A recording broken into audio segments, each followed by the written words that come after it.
स्वागत है आपका the door into summer movie में। मूवी की शुरुआत में दिखाते हैं कि एक लड़का है सोइचिरो अपने मम्मी पापा दोनों को खो देता है। सोइचिरो को एक दोस्त मिलता है जिसका नाम पैटे होता है और उसके रहते उसको कभी भी अकेलापन महसूस नहीं होता। सोइचिरो के पापा के दोस्त कोइची उन दोनों को अडॉप्ट कर लेते हैं, जिनकी एक बेटे भी होती है और उसका नाम है रिको। लेकिन किस्मत का खेल तो देखिए, रिको के मम्मी पापा भी प्लेन क्रैश में मर जाते हैं। अब इसके बाद रिको को उसके अंकल कजुटो अपने साथ लेके जाते हैं और फिर 1 मार्च 1995 को सोइचिरो एक कमाल का आर्टिफिशियल इंटेलिजेंस रोबोट A1 बनाता है और इस रोबोट को सोइचिरो के अंकल की company future work enterprise develop कर रही है, जिसको FWE भी कहते हैं। और दोस्तों इस वक्त बर्फ पड़नी शुरू हो जाती है, तो पैटे सोइचिरो से घर के सारे दरवाजे खोलने के लिए बोल देता है, क्योंकि पैटे गर्मी आने का इंतजार कर रहा होता है।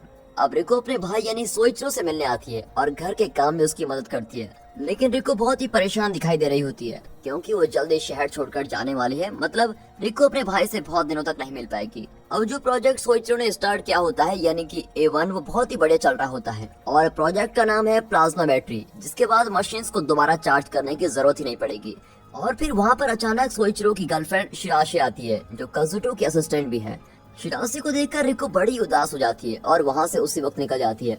वहाँ पर शिराशे कुछ डॉक्यूमेंट्स पर सोइचिरो के सिग्नेचर कराने आई हुई है और डॉक्यूमेंट्स के हिसाब से FWE का स्टॉक असाइनमेंट सोइचिरो से शिराशे को मिलेगा, क्योंकि ये डिसीजन कजुटो का होता है और इसलिए सोइचिरो बिना सोचे समझे साइन कर देता है। और इसके बाद शिराशे सोइचिरो से खुश होकर उसको किस करती है। अब 1 हफ्ते बाद दिखाते हैं सोइचिरो कजुटो से मिलने उसके मेन ऑफिस में जाता है, जहां अचानक से कजुटो शेयर होल्डर मीटिंग शुरू कर देता है। वहां पर कजुटो A1 के सारे प्रोजेक्ट्स को मैनिक्स एंटरप्राइज को देना चाहता है और A1 पर आगे कोई भी डेवलपमेंट करने के लिए मना कर देता है। सोइचिरो इस बात से बहुत ही गुस्सा होता है और मना कर देता है। फिर शिराशे वोटिंग करने के लिए बोलती है, लेकिन शिराशे चालाकी से कजुटो के डिसीजन के लिए वोट कर देती है और तब सोइचिरो को समझ आता है कि कजुटो और शिराशे ने मिलकर उसको फंसा दिया है। इतना ही नहीं, सोइचिरो को कंपनी से भी निकाल दिया जाता है और कंपनी के किसी भी इक्विपमेंट को वो यूज भी नहीं कर सकता। अब ये सब सुनकर वो अपने घर की तरफ भागता है, जहाँ पर सब तहस नहस हो रखा होता है और सोइचिरो के सारे इक्विपमेंट्स भी कंपनी लेके जाती है। अब कुछ दिनों बाद रिको सोइचिरो से मिलने आती है। सोइचिरो जो फिर से एक बार सब कुछ खो चुका है, बहुत ही परेशान रहता है। सोइचिरो की हालत देखकर रिको परेशान हो जाती है और सोइचिरो के साथ रहकर उसकी हेल्प करने का सोचती है। लेकिन सोइचिरो पहले ही हिम्मत हार चुका है और इसलिए वो रिको को वहाँ से जाने के लिए कह देता है। अब उसी वक्त सोइचिरो को एक रेडियस कोल्ड स्लीप ब्रोशर दिखाई देता है।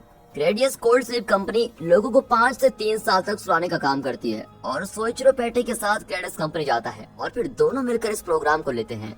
सोइचिरो अपने FWE के शेयर्स भी रिको के नाम कर देता है।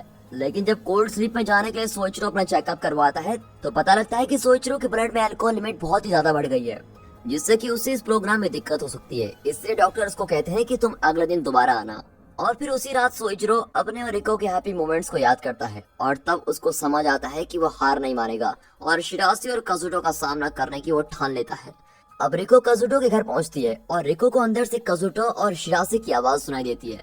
शिराशे A1 प्रोजेक्ट को दूसरे इंजीनियर्स के साथ पूरा करने के लिए कहती है। अब ये सब सुनकर रिको बड़े हैरान हो जाती है और जल्दी से ऊपर जाकर सोइचिरो को फोन मिलाती है, लेकिन वो वॉइस कॉल पर डायरेक्ट हो जाता है और इतने में वहाँ कजुटो आ जाता है। लेकिन रिको कहती है कि ये मेरे दोस्त का कॉल है और वहाँ से जल्दी भाग जाती है।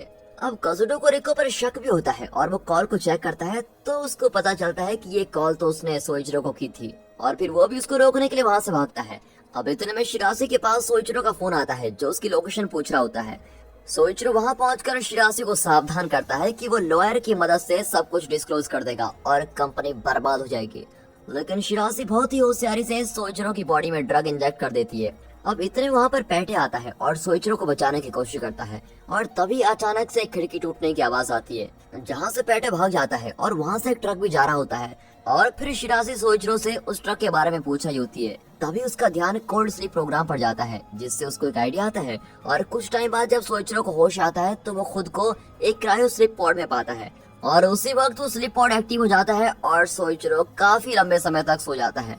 अब दिखाते हैं कि सोइचिरो 30 साल बाद जागता है। वो बहुत ही कंफ्यूज है कि ये मुझे हो क्या गया है और 30 साल बाद भी सोइचिरो बिल्कुल वैसा ही है। अब सोइचिरो अपने बिल्ले पैटे को ढूंढता है और जो पैटे अब उसको मिलता है वो एक रोबोट है जिसको सोइचिरो का ध्यान रखने के लिए रखा गया है। पैटे उसे कमरे में लेके जाता है और सोइचिरो सोचता है क्योंकि पैटे एक रोबोट है तो वो कमांड मानेगा, इसलिए सोइचिरो उससे पूछता है कि यहाँ का इंचार्ज कौन है क्योंकि उसे यहाँ से जल्दी से निकलना है। लेकिन पैटे वहाँ से सिर्फ इतना कहता है कि बहुत ही दुख की बात है और ये कहकर निकल जाता है। अब रात में सोइचिरो से मिलने एक आदमी आता है जो उसको बताता है कि सोइचिरो के नाम अब कुछ भी नहीं बचा है और उसे रिको के बारे में बताता है कि वो बार बार कॉल्स करके उसको जगाने के बारे में पूछती है और उसे रिको का एड्रेस देता है। अब अगले दिन सोइचिरो हॉस्पिटल से भाग जाता है, साथ ही में अपना कैसेट प्लेयर और वॉलेट लेके जाता है। फिर वो टैक्सी स्टैंड पर खड़ा होता है लेकिन वहाँ पर कोई टैक्सी नहीं आती। इतने में वहाँ पैटे आता है और उसको बताता है कि अब वो जमाना नहीं रहा जब हम टैक्सी पकड़ा करते हैं, अब तो टैक्सी हम फोन से बुलाते हैं, यानी कि एक ऐप है उससे टैक्सी बुलाई जाती है और टैक्सी में कोई ड्राइवर नहीं होता, टैक्सी फुली ऑटोमेटिक होती है। ये देखकर सोइचिरो बड़ा ही हैरान हो जाता है। सोइचिरो पैटे को बाहर निकलने के लिए बोलता है लेकिन पैटे मना कर देता है। फिर पैटे उसका वॉलेट भी फेंक देता है क्योंकि आज की दुनिया में सारी ट्रांजैक्शन फोन से होती है। फिर पैटे सोइचिरो को बताते हैं कि वो उसका इसलिए पीछा करता है क्योंकि उसी ने पैटे को डिजाइन किया है।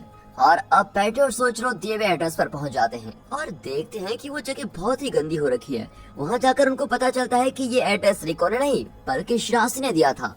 और फिर शिराजी अब बिल्कुल ही अजीब हो गई है और उसको बताती है कि कजुटो उसके क्रायो स्लीप में जाने के बाद 1 साल बाद ही मर गया था और शिराजी को जेल में जाना पड़ा क्योंकि कोई अनजान इंसान उसको एक्सपोज कर रहा था। और फिर शिराजी ये भी बताती है कि जिस दिन सोइचिरो को ड्रग दिया गया था उसी दिन सोइचिरो के घर पर आग भी लग गई थी और रिको का अभी तक कुछ भी पता नहीं चल पाया। अब सोइचिरो को लगता है कि रिको अब नहीं रही, इसलिए वो उसकी कब्र पर जाकर रोने लगता है। अब उसके बाद सोइचिरो को याद आता है कि कैसे उसका बिल्ला पैटे हमेशा दरवाजे पर बैठकर गर्मियों का इंतजार करता रहता था। और फिर पैटे की मदद से वो पता लगा लेता है कि FWE को अब गार्डियन मैन्युफैक्चरिंग ने ले लिया है। पैटे स्लीप मोड एक्टिव करने के लिए रेडी हो जाता है और बताता है कि स्लीप मोड रोबोट को सेल्फ जनरेटिंग मोड में लेके जाता है। और फिर सोइचिरो पैटे को अपना बैटरी सोर्स दिखाने के लिए कहता है और बैटरी सोर्स पर प्लाज्मा बैटरी होती है। पैटे एक अलादीन इंडस्ट्री का रोबोट होता है जो एक बहुत ही बड़ी रोबोट मार्केट भी है। अब अगले दिन वो दोनों गार्डियन कंपनी जाते हैं। वो दोनों प्रेसिडेंट से मिलना चाहते हैं लेकिन वहाँ पर रखे रोबोट्स उनको मना कर देते हैं और तभी पैटे एक फीमेल रोबोट को प्रपोज करने लगता है लेकिन फिर भी बात नहीं बनती। उसके बाद फीमेल रोबोट सोइचिरो की आंखें स्कैन करती है और अचानक से प्रेसिडेंट से मिलने के लिए हाँ कर देती है। वहाँ पर प्रेसिडेंट गोटा नाम का आदमी होता है जो सोइचिरो को देखकर बहुत ही खुश होता है और सोइचिरो द बुक जिस पर सोइचिरो का साइन होता है वो उसको दिखाता है। फिर गोटा प्लाज्मा बैटरी का क्रेडिट भी सोइचिरो को ही देता है। लेकिन ये सब सुनकर सोइचिरो बड़ा ही हैरान हो जाता है और उसको कुछ भी समझ नहीं आता कि इसका क्रेडिट मुझे कैसे। और प्रेसिडेंट गोटा उसको बताता है कि बहुत समय पहले सोइचिरो प्रोफेसर टोई से मिलने आया था और तभी गोटा ने बुक पर साइन भी करवाए थे। इसके बाद ये सब एक न्यूज रिकॉर्डिंग देखते हैं जिसमें प्रोफेसर टोय अपने टाइम ट्रांसफर मशीन की रिसर्च के लिए फंड के लिए पैसे चुराते हुए दिखाई देते हैं। और इस सब के बाद भी सोइचिरो कुछ समझ नहीं पाता। उसको लगता है कि शायद कोई उसकी आइडेंटिटी यूज करके प्लाज्मा बैटरी कंप्लीट कर रहा है। अब पैटे और सोइचिरो गोटा के पास दोबारा जाते हैं जहां उन्हें पता चलता है कि स्टॉक्स साटो टारो जो कि अलादीन का फाउंडर है उसके नाम है। और पैटे भी बताता है कि सबसे पहला रोबोट सोइचिरो ने ही बनाया था और दूसरा मॉडल इन्वेंटर और कोई नहीं साटो टारो है। अब सब कुछ जानने के बाद और कनेक्ट करने के बाद सोइचिरो समझ जाता है और प्रोफेसर टोय के पास जाता है और टोय भी सोइचिरो को देखकर बहुत ही खुश होता है। फिर प्रोफेसर टोय सोइचिरो को 30 साल पीछे जाने के लिए बोलते हैं क्योंकि उनकी टाइम ट्रांसफर मशीन कंप्लीट हो गई है। और फिर आखिर में पता चलता है कि इस सब का मास्टरमाइंड और कोई नहीं सोइचिरो खुद ही है। प्रोफेसर टोई सोइचिरो को एक सोने से भरा हुआ सूटकेस देता है जिससे वो अपनी पास्ट की रिसर्च को पूरी कर सके। फिर सोइचिरो पैटे से गुड बाय कहकर मशीन में चला जाता है और देखते ही देखते पैटे भी उस मशीन में चला जाता है और मशीन एक्टिवेट होकर उसे 30 साल पहले पहुंचा देती है। अब सोइचिरो पास्ट में A1 प्रोजेक्ट के फिनिश होने से एक दिन पहले पहुंचता है और साटो टारो से मिलता है। जो गुड सोइचिरो फ्यूचर से लेके आया है वो साटो टारो का ही है और उसे सब पहले ही मालूम है क्योंकि उसको पैटे ने पहले ही सब कुछ बता दिया है। अब ये सब सुनकर सोइचिरो खुशी से झूम उठता है। साटो टारो अपनी पत्नी मिडोरी के साथ रहता है और अब सोइचिरो ने प्लाज्मा बैटरी ब्लूप्रिंट पर काम करना शुरू कर दिया है। अब अगले दिन दिखाते हैं कि वो प्रोफेसर टोय से मिलने रेस्टोरेंट में जाता है और सोइचिरो सारा पैसा टोय को देता है लेकिन टोय मना कर देता है। और तब सोइचिरो प्रोफेसर टोय को सारी सच्चाई बताता है, तब वो पैसे लेने के लिए मान जाता है। वहीं पर सोइचिरो को रेस्टोरेंट मालिक का बेटा मिलता है जो अभी छोटा है लेकिन वो असली में फ्यूचर का प्रेसिडेंट गोटा ही है और यहीं पर वो उससे उस बुक पर साइन करवाता है अब सोइचिरो एक बार फिर टारो से मदद मांगता है कि शिरासी को टैक्स इवेशन में एक्सपोज करके मैनिक्स एंटरप्राइज का हिस्सा खत्म कर दें और फिर सारे स्टॉक्स टारो के हो जाएंगे और टारो नई कंपनी का नया प्रेसिडेंट बन जाएगा, जिसका नाम बाद में टारो अलादीन रखता है। और अब सोइचिरो रिको को अपने साथ रखने के लिए भी टारो से परमिशन मांग लेता है। अब कुछ समय बाद दिखाते हैं कि वो दिन आ जाता है जब काजुटो सोइचिरो को धोखा देने वाला है और अब पैटे उस ट्रक को रोकता है जिसमें कंपनी वाले सोइचिरो के सारे इक्विपमेंट्स को ले जा रहे थे और ट्रक पैटे को टक्कर मार देता है, लेकिन पैटे का कुछ नहीं बिगड़ता और फिर डर के मारे ड्राइवर वहाँ से भाग जाता है। और उसी दौरान सोइचिरो अपने ब्लूप्रिंट्स पर काम कर लेता है और काजुटो के घर के लिए निकल जाता है और वहाँ की खिड़की तोड़कर सोइचिरो अपने बिल्ले पैटे को लेके आता है और रिको से मिलने के लिए निकल जाता है, जहाँ रिको काजुटो की बातें सुनकर सोइचिरो से मिलने आती है